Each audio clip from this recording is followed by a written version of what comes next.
Hey guys, Nokia has released 3 smartphones this summer, ranging from the cheaper Nokia 3 to the more expensive Nokia 6. The Nokia 5 though sits in the middle, but with a lower price, is it actually the better deal? I'm Will for GSMArena, and this is our Nokia 5 review.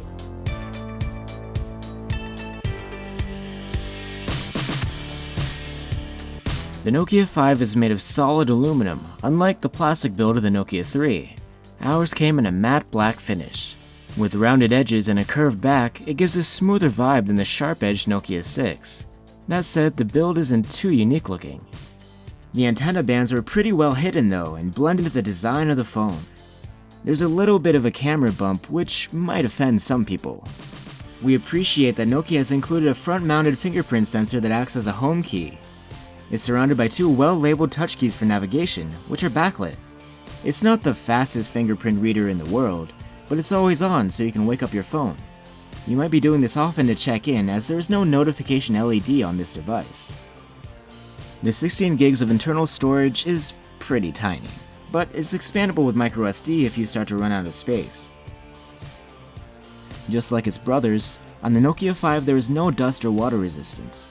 Also, all 3 of the Nokia phones use micro USB ports, and we'd rather see USB Type-C on a 2017 device. The Nokia 5 has a single speaker at the bottom, which scored a good rating in loudness tests. It's also distortion-free at max volume, though it's still a step down from the Nokia 6's stereo speakers.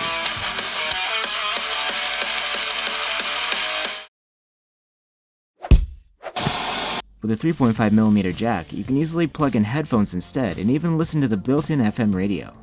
The Nokia 5 has a 5.2-inch LCD screen covered by Gorilla Glass. It's pretty bright, but the blacks aren't too dark, so contrast ratio isn't the best. Sunlight legibility is above average, pretty good for an LCD. Now, this display runs at a 720p resolution, which is not too bad for your day-to-day use, but we've seen better in this price range. Just like the Nokia 6, the Nokia 5 runs on an octa-core Snapdragon 430 chipset. It does have less RAM though, it's 2 gigs here instead of 3. In benchmark tests, it performed well. It did even better than the Nokia 6 in some cases due to its less demanding screen resolution, and it was on par with other mid-range competitors. In normal use it was good, the occasional hiccups were really rare, and games ran decently.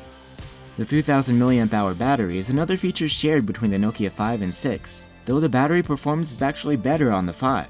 It got very good results in all of our tests. The only place it fell behind a little bit was in call time, but it was still pretty solid. Charging is pretty slow though. We got about 1/4 of the battery in 30 minutes. The Nokia 5 runs on Android 7.1 Nougat with a Nokia overlay.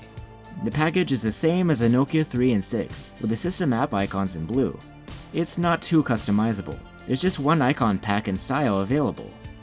You can swipe up for an app drawer, but there's no option to have everything on the home screen. The software is pretty basic, with no real proprietary features. Most of the functionality is left to Google's default app package. The Nokia 5 has a 13-megapixel main cam with an f2.0 aperture. Pictures are nice, sharp, and detailed.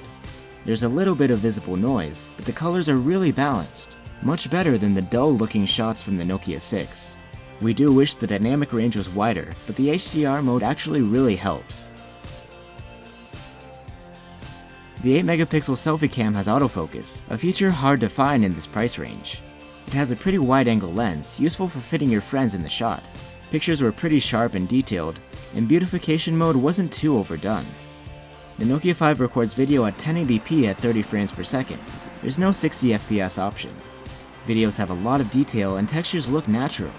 Footage is a bit soft, and colors aren't too vibrant, but overall the video quality is quite good. So, at the end of the day, the Nokia 5 is a decent phone, but is it a better deal than the Nokia 6? With the 6, you get a higher res screen, more internal memory, stereo speakers, and battery charging is a bit faster. But with the Nokia 5 you get a longer battery life, a better camera, and save about $40 on the price tag compared to the 6. So overall, it's about even.